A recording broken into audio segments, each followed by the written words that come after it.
For Raisa, para sa'yo, ano ang Little Boss? Thank you for the very wonderful.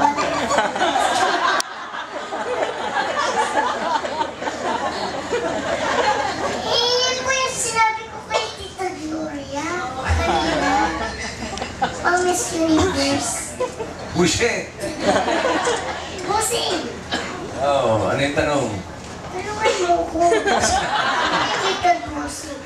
Ano yung bossing? Maliit na. Maliit na bossing. Oh, gusto mo ba maging bossing? Oo po, siyempre. Wow. Siyempre, sina Tito Jose, sasabihan ko, oh, pumasok na kayo dyan sa barangay. Barangay Chorba, pasok na.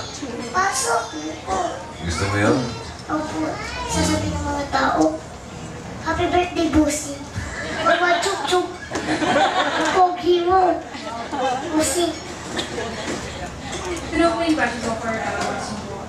Sa dami po na nakasama yung child stars, tapos eto nga si Raisa, ano pong special kay Raisa na tingin niyo, bakit love na love siya ng mga tao? Thank you for that wonderful. Bossing, ginagaya mo ko eh. Oh, yan na. Hindi na i-say more. Alam nyo, mas makulit pa ito pag yung kami-kami lang. Pagka may mga ibang tao, medyo nahihiya pa yan, ilagay na yan. Ang totoo niyan, she's very conservative. Hindi lalabas siya ng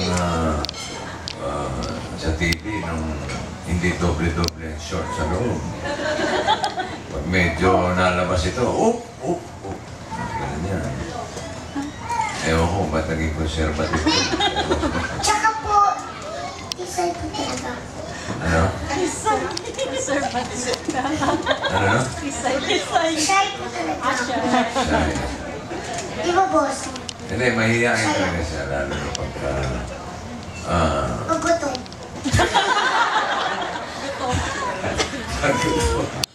Pagkutong tahimik lang. Shy ako. Eh, kakakain lang niya. Ayan, medyo...